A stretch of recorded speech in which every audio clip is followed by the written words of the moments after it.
Live from our hurricane headquarters with real-time analysis from some of the nation's top meteorologists. This is Tracking the Tropics, powered by Bose Electric. And we are in week 16 of Tracking the Tropics, and there's been no shortage of activity for us to actually track. Today is no different.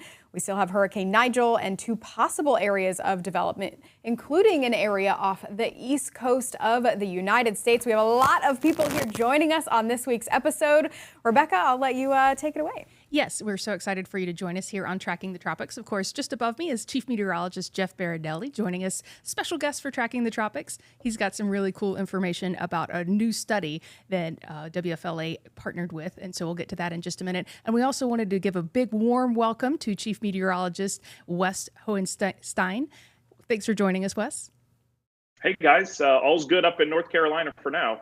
For now, that's one of the big questions. And so let's get right to it. Let's send Amanda Holly over to the wall so that she can break down what's going on in our very active Atlantic tropical season. Yeah, no shortage of activity, including an area that could possibly develop off the East Coast and impact the Carolinas as we go into this weekend. But again, lots of activity. Here's Hurricane Nigel still churning. It has weakened a little bit in the past couple of hours, but we're not worried about Hurricane Nigel. We are going to continue to talk about for several days this area right here. It is a tropical wave that just came off the coast of Africa, has a high likelihood of developing as it moves across the central Atlantic. That one we're going to have to watch for a couple more days before we can say for sure if it is going to impact the United States or not. We need some more model consensus on that one. So we're going to be watching that one. But today we're really going to be focusing on this area right here, which only has a low chance of developing. It's a 30% chance of developing off the east coast of Florida, but it could actually impact us as we go into the next several days. Let's talk about Hurricane Nigel real quick. Still looks pretty good here on satellite. Those maximum winds of the 11 o'clock advisory, 90 miles per hour, but it's in a good spot. It's in the central Atlantic, moving north, not moving toward the United States, not moving toward land, and it's going to continue to move off to the north and east as we go through the next couple of days. Staying a fish storm, it will dissipate, and Nigel will end up being one of those fish storms that we don't have to really worry about. But closer to home, this is where we could actually see that tropical development. What we've been having going on the past couple of days is we had this front move into the state of Florida, and it has stalled out. This is something that we typically watch for in October a lot of times because these fronts come in, they stall out, they leave a lot of shower and thunderstorm activity out over the Gulf of Mexico, and we see that possible tropical development. What's going on with this is on the north side of the front, we have winds coming down from the north, and on the south side, we have winds coming from the south. So we have this convergence zone of the winds. We have a lot of moisture there, and all of those showers and thunderstorms that develop are sitting over a lot of ocean energy that they can then use. All of this red that you see here is high ocean energy content, and I think what we're going to see happen over the next couple of days is this little area of low pressure develop over this area where we do have a lot of warm waters, and it is going to move off to the north here as we head into the weekend. Again, not uncommon, typically something that we see in October, but it is happening right now in late September. For us here in the Tampa Bay area, which is where we are broadcasting Tracking the Tropics, we've got good news from this system. As that area of low pressure develops, it's going to bottle all of that moisture up and push it off to the north toward the Carolinas. But for us, that circulation is actually going to help to drive down some drier air, not only limiting rain chances this weekend for the Tampa Bay area, but also bringing in some lower humidity. What it's going to do for the coastal sections of Carolinas is going to bring some rain. Doesn't look like this system's going to be very weak, but it does look like it could be a rainmaker, especially for those coastal sections in North Carolina. Still working on exactly where that center of circulation could possibly go if it develops. Remember, it just has a low chance of developing right now. But it does look like we could see some possible localized flooding with this if it does come a little bit closer to the coastline. So we're going to be watching for that over the next couple of days. Again, impacts would be for rain-wise along the coastal sections here Saturday and into Sunday. And we still have quite a bit of available ocean energy out there, especially close to home. When we do look at the central Atlantic, you will notice there's this kind of line of broken energy, and that's because we had several systems move through there, right? We had Lee, we had Franklin use up a lot of energy, Nigel used up a lot of energy in the central Atlantic. But close to home, look at this purple in the Caribbean here. We have these darker reds off the east coast of Florida, even a high energy available ocean energy in the Gulf of Mexico. So as we go into October, yes, we typically see a decline in tropical activity, but we do have a lot of available ocean energy for any of those storms that do form. So we have to watch that closely heading into October. And in October, we typically see that development closer to home. We stop necessarily looking out in the central Atlantic so much, and we look more for those storms developing closer to home because of what we just talked about, those fronts coming in, stalling out, and we see those areas of low pressure develop along those stalled out fronts. So certainly something we're going to be watching for in October, and it is also something, guys, that we are watching right now off the east coast of Florida. Absolutely. And I did want to remind everyone that this is an interactive platform. And so if you have a question for any of us, you have to use the hashtag system in the comments. If you start your comment with hashtag Hey Jeff, hashtag Hey Rebecca, hashtag Hey Amanda, or hashtag Hey Wes, that allows us to see your comment or your question, and we can pull it into our system and address it. I also wanted to introduce Chief Meteorologist Jeff Berardelli one more time, because you've done something really unprecedented, especially for us here in the Tampa area in terms of context for storms. Yeah, so, there's this lingering question here in the Bay Area. Why do big storms always tend to miss us? And I say that, but everyone should be knocking on, knock, Yes. please, everyone, knock on wood. So what's going on? Why do we typically miss big storms in the Bay Area? The last time we were hit by a major hurricane was 102 years ago, at least directly in the Tampa Bay Area. And what I mean by that is essentially from Newport Richey down to around Bradenton or so. We partnered with Columbia University to do a study on this to find out the answer. Is it luck, or is this just the way it is around here? Is this just the climate of the Tampa Bay area?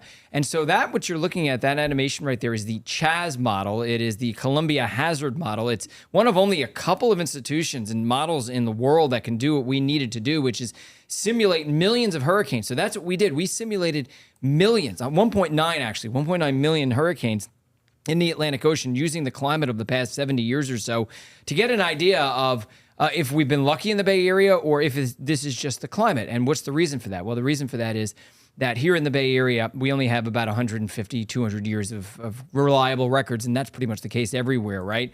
And, judging what is typical around here by just 100 or 200 years of records is probably not responsible. You really need thousands of years.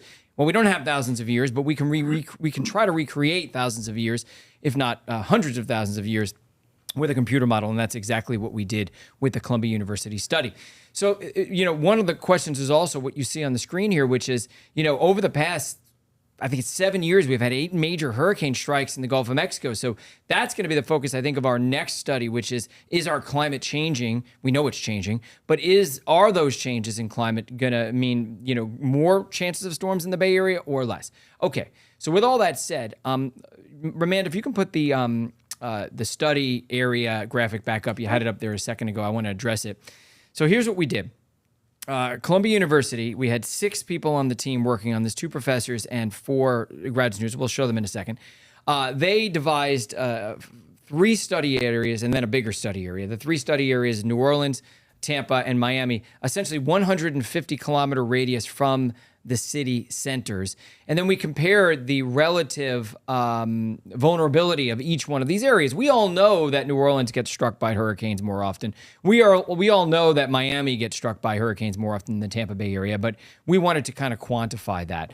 And so the bottom line here, and we'll get into the specific details, is what we found is what we've seen over the past 150 years is pretty much exactly what we should see here in the Tampa Bay area. It's not luck. This is just the climate of our area. We rarely, or more rarely, get struck directly by especially major hurricanes. So I want to show you some of the specific data on this, and then we'll have the rest of the team chime in, Amanda, Rebecca, and Wes on this as well. So here are the specific results of the study. What we found is we generally historically see about 5, 6, 7 category 1-ish hurricanes, so low-end hurricanes in the 150-kilometer study region once every 5 to 6 years or so. Historical record says about 4.6 years. The CHAS model says every 6 years. That's a really good match for a computer model. It's a statistical computer model, by the way. And as far as major hurricanes go, Cat 3s and above, a historical record, which is limited, obviously, says that we should see one every 30 years or so. And the CHAS model says we should see it every 30 years or so, 33 years. So again, a good match. The CHAS model did well, matching what it says should happen and what climatology says should happen. And that leads us to believe that this is just normal activity for the Tampa Bay area. Then we also zeroed in closer on the Bay Area because the real question is, direct hits on Tampa Bay itself, the immediate Bay Area. So the folks at Columbia University did a downscaled study of 50-kilometer radius around Tampa. And what they found is low-end hurricanes historically happen every 29 years. The Chas model says, about every 27 years. And as far as major hurricanes, we've only had one that impacted Tarpon Springs was it 1921?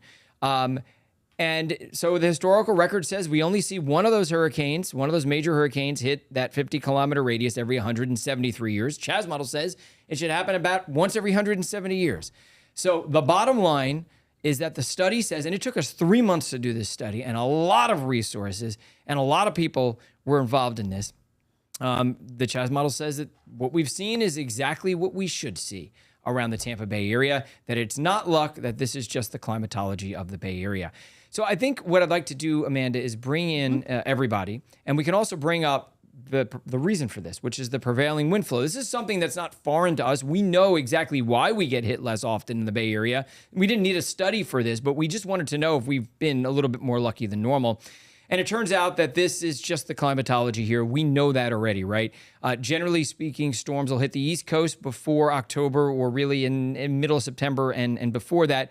And then sometimes they start to take that turn after the peak of hurricane season. But the prevailing wind flow is from the southeast to the northwest, and so storms tend to flow in that particular direction. So places like Miami face that wind. Places like New Orleans, Houston, they face that wind.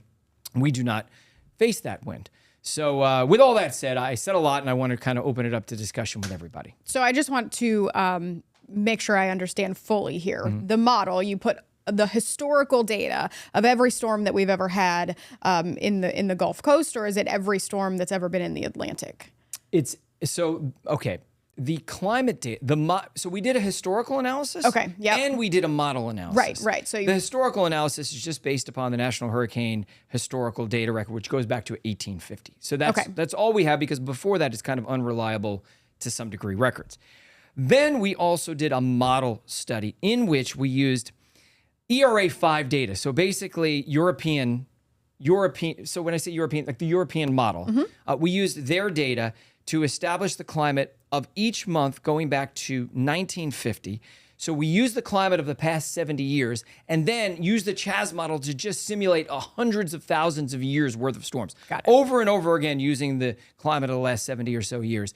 And what we found is using the climate of the last 70 years, what we've seen is pretty much normal. Now, and if the climate wasn't changing, then that would continue to happen. Theoretically, yes.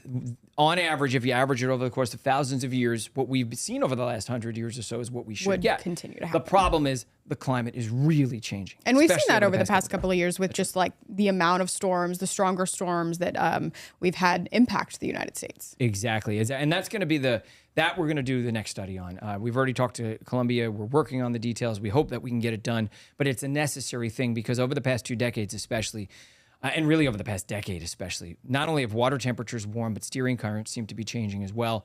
We need to know if that's going to continue in the future or not. And Josh Benson, who's one of the anchors here, obviously you know him, but Wes, I don't know if you know him. He asked a great question on air. He says, does that mean we'll even be less vulnerable to hurricanes?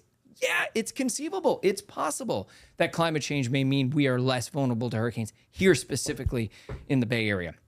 What do you guys think? And what are you guys wondering? Well, I think one thing that was interesting about the season, the overall theme leading into the season, was what's going to win wind shear or sea surface temperatures. And I think the clear winner in that struggle has been sea surface temperatures. And so that moving forward, how is that going to continue to impact how we look at hurricane season, potential development zones, those sorts of issues? Yeah, that's a great point. So certainly sea surface temperatures have won out. And it's not just directly because the sea surface temperatures are warm, fueling stronger storms. It's also because of the contrast between the Pacific and the Atlantic that we've been talking about and the reduced wind shear across the Atlantic because of that. So these El Niños are not acting like El Niños necessarily anymore, at least the traditional sense.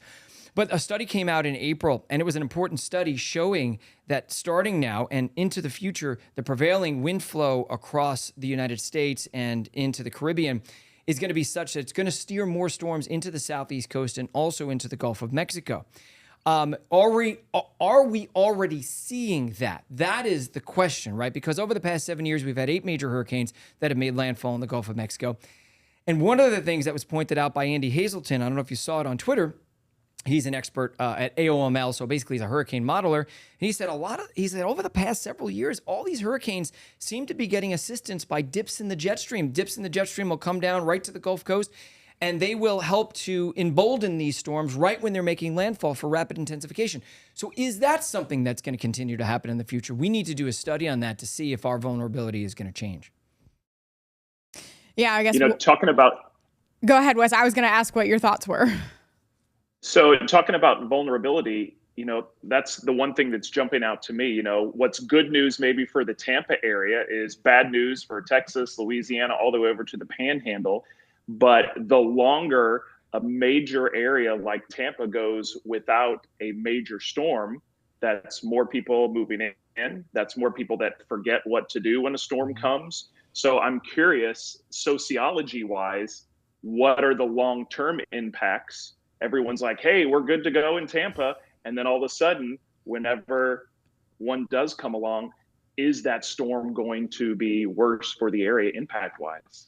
Yes, I think you're 100% right. And I think it's beyond sociology, it's infrastructure, right? We have these big trees that have basically been untested. Mm-hmm. We have infrastructure, pipes underground, buildings, houses. Everything is basically untested in a major storm here in the Tampa Bay area. So it's not just the sociology, but yes, sociology is a problem.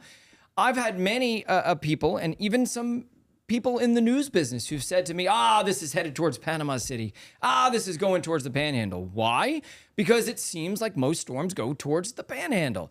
And so there is this feeling that we're always going to miss storms in the Bay Area. One day we will be hit. And I will tell you that one of the hesitations in doing this study for me was, and giving the results to the public, is that a lot of people are going to think, yep, Tampa doesn't get hit by hurricanes. We're fine. So I want to give you the factual information from the study. At the same time, I want everybody to have their guard up because it's going to happen. Yeah. Odds are one day, I don't know when, but when it does, we're going to get hit hard.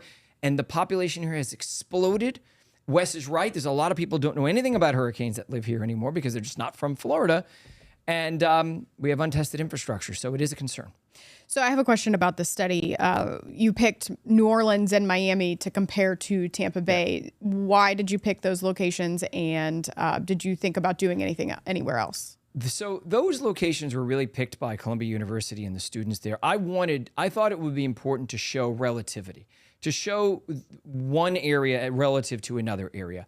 If you look historically, Miami and New Orleans get hit 3 to 4 times more often than the Tampa Bay area does, especially when it comes to major hurricanes. I will say that computer models are not perfect. And what I noticed about the results was that the model did pretty well in the Tampa Bay area, if not very well, didn't do so well in New Orleans and Miami. Okay. And one thing that I think that they're going to need to work on is that it had a harder time with really strong hurricanes than it did with weaker hurricanes. It was easier for the model to, it's not really spinning up hurricanes. They're synthetic hurricanes, but it was able to spin up, if I can call it that, because it's not really an accurate term, but spin up an equal number of weaker storms, but it had a harder time getting to the Cat 4 and Cat 5s. But we're seeing more of them over the past 20 years. So I'm a little concerned that the study is representative of the 1980s and 1970s and not maybe as representative of the 2010s and 2020s also. So that's something that we're going to work on next year. But one thing I will say is in terms of Cat 4s and Cat 5s, and I hesitate to even say it, but the model basically says that it's something that should only happen in Tampa once every few to several hundred years. Now, I think it's inaccurate. I do. And I think it's because the model, and I see that the model is struggling with the really, really intense hurricanes. And I also know that the climate is changing. And I know that, the atmosphere and water is warming, but also the steering currents are changing. That's why the next study is going to be so important. And you said you were going to factor in that climate change portion for the next That's study. going to be the study. So the study is going to take into account the current climate and what we expect the climate to be going forward. Yeah. And I'm sure the coastal Carolinas might want to add in one of their locations to compare to as well. You guys, Florida sticks out a lot more than any other state in the country. And so that's why you guys have gotten hit more than it. But, North Carolina kind of sticks out too. It does. Granted, a lot of it's our Outer Banks, but yeah, we'd be very interested. Here in central North Carolina, we rarely take a direct hit from a storm because it's usually moved over land for a little bit. But boy, we have so many people along the coast of Carolina that love being there, but they stick out just like the Florida Peninsula does. Wes, I'm sure you probably noticed, but the research says that hurricanes are slowing down as they get closer to land. And we remember Hurricane Florence, right, which was a big deal for the Carolinas. So I think that people automatically think, oh, warmer water, stronger winds. But I think what climate scientists are more concerned about is heavier rain and slower movement of storms as they make landfall. Yeah, Florence at one point, and this statistic will never leave me, was moving 2 miles per hour when it was over North Carolina. And there's a little rule of thumb forecast trick that I learned a long time ago. If you take the forward speed of a storm, the forecast forward speed of a storm, and divide it into 100, you get the total amount of rain forecast for that area. And the forecast for Florence was 3 miles an hour. And so you divide that into 100. What is that? 33.3. Yeah. Well, someone in eastern North Carolina got 36 inches of rain. I've never heard that before. You don't mind if I use that going forward, do you? Okay. There are no new ideas. I stole it from somebody too. Okay. I think back in college. But it's a crazy little simple formula, but it works so many times. And yeah, we do not like Florence. We do not like slow moving storms in North Carolina.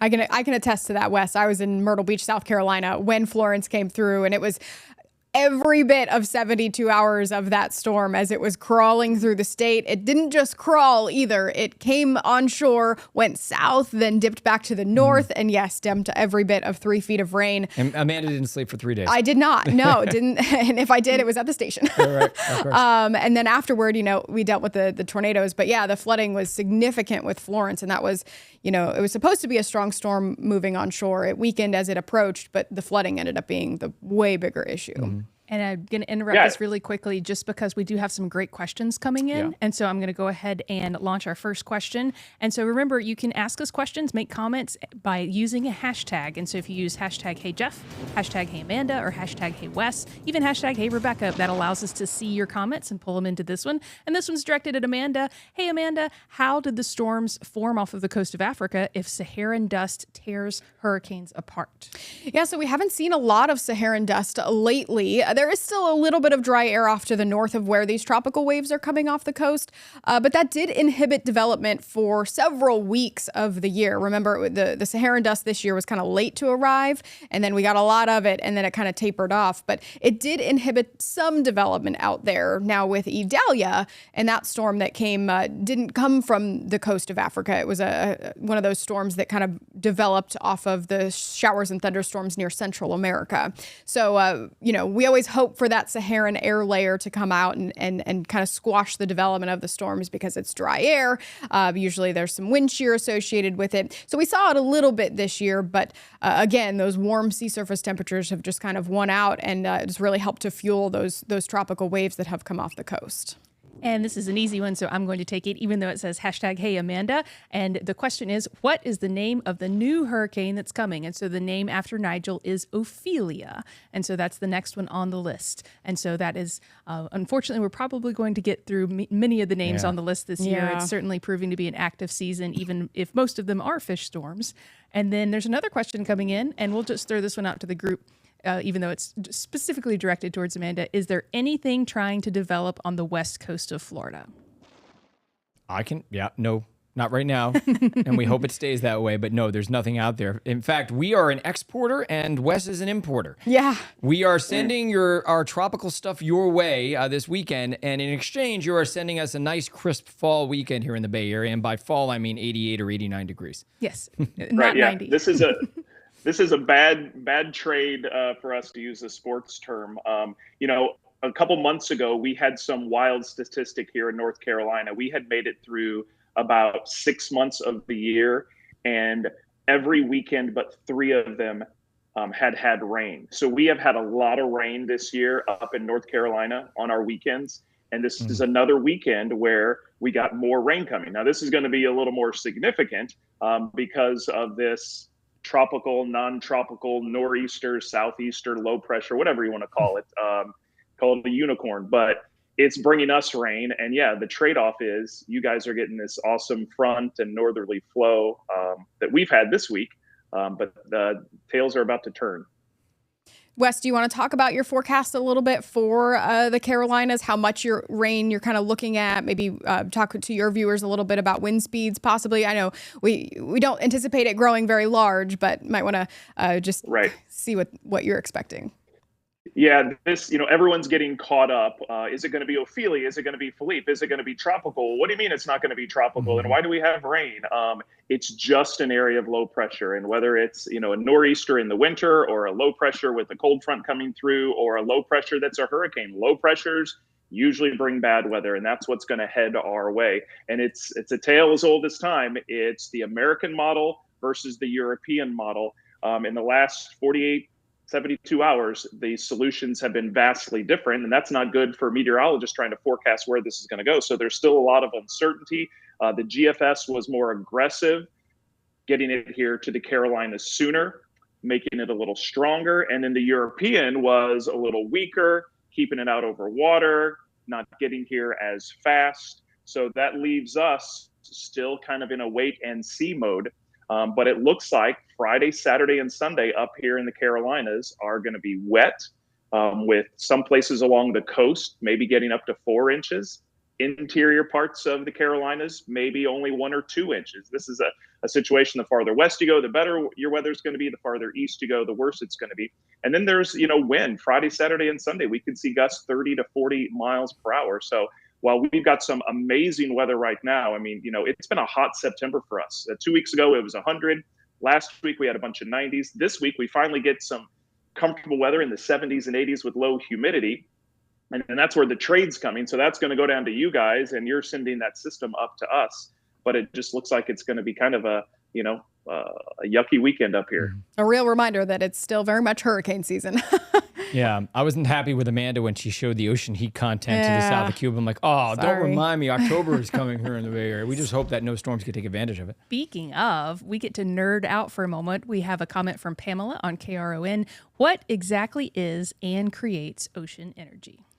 Yeah, so a lot of that has to do with the sea surface temperatures that we, have talked about a lot this year. There's a little bit more that goes into it here, but when we talk about a tropical system, those tropical systems really do use that heat that's in that first few layers of the ocean. And the hotter those first few layers are and the deeper those hot temperatures go, the more available energy for the tropical systems to use up. They really do use up the energy to create those showers and thunderstorms, and then they dissipate that energy. But as a system moves over that area, it's really sucking up what's available. And the deeper the warmer waters go, the more available high ocean energy content there is for those showers and storms to soak it up and grow stronger. And that's a very basic explanation. Jeff, I don't know if you want to add to it a little bit more. I thought it was a great explanation. I would just say that, the high ocean heat energy usually is in the Western Caribbean, but it's extending pretty far east. Would you agree, Rebecca and Wes, on that? Because typically it's usually further west, but we haven't had anything work over the Eastern Caribbean so far this year. Well, temperatures, land and ocean are just amazingly warm this year. And, you guys see the statistics that they might be only 1 or 2 degrees above average, but that's a significant amount when you spread it over the oceans that, we got to remember oceans cover 60, 70% of our planet. And when you warm all of it up that much, it obviously has a huge impact, especially when, we're trying to develop tropical systems. If you go back to, our textbooks of what it takes to form a tropical system, you got to have 80-degree water. Stuff below that, and you're not going to get a system to form. We're so much above 80 degrees. There's a saying out there about it's easier than these storms, it's so easy for them to form because of the ocean water so warm. Yeah, and lack of shear across the Caribbean, which is just crazy. We didn't expect that. We did not expect that. We knew it would be hot in the Atlantic. We figured that would power more hurricanes. We figured that there'd be shear around because of El Nino, but El Nino cannot overpower the hot waters in the Atlantic Ocean. And I don't see this ending anytime soon. I mean, you asked me to elaborate a little, so okay, I'll elaborate a little bit more. 90% of the excess heat that we are storing in the Earth's system due to greenhouse gases is stored in the ocean. And so the ocean, if you look at the charts of the ocean heat content, it just goes straight up like that. It's just a very consistent trend. It doesn't go up and down. There's no variability. It's just straight up. We're storing more and more and more and more and more heat in the ocean. And what do they say? Every action has an equal and opposite reaction. So you put more energy in the ocean, it's going to come out and it's going to influence the climate system. Yeah, that's what a tropical system does, right? It dissipates that energy. It moves it around from the oceans to our atmosphere. And when we don't have that happen, it stays bottled up in the ocean. But when we do, it dissipates. All right. And we just wanted to remind our audience that you can ask a question using a hashtag. If you do use the hashtag #HeyJeff, #HeyRebecca, #HeyAmanda, or #HeyWes. That allows us to see your question and address it here on the stream. We are getting closer to the end of Tracking the Tropics, but we just wanted to answer any last questions that are out there. Last call for questions here. Yeah, and busy hurricane season so far. You just said, Jeff, we don't anticipate the warm waters going anywhere. So I do think that we are going to keep tracking tropical systems into October, possibly into November again this year. So we still have several months left of hurricane season, even though we kind of just passed the peak, but obviously still very active out there. Yeah, it is a bit of a concern. I mean, if we don't see the wind shear start to ratchet up soon, and it may, El Nino is still getting stronger. We're headed for a strong El Nino this year. And theoretically, we should, as the Atlantic begins to cool, we should start to see El Nino's power start to take over and increase the wind shear. And maybe it'll come just in the nick of time. But we're getting into that Western Caribbean, Gulf of Mexico season now. Yeah. And by the way, storms that recurve towards us, because after the peak of season, we start to get westerly flow from the jet stream, and all of a sudden those storms start to move in that direction, which exposes the west coast of Florida more.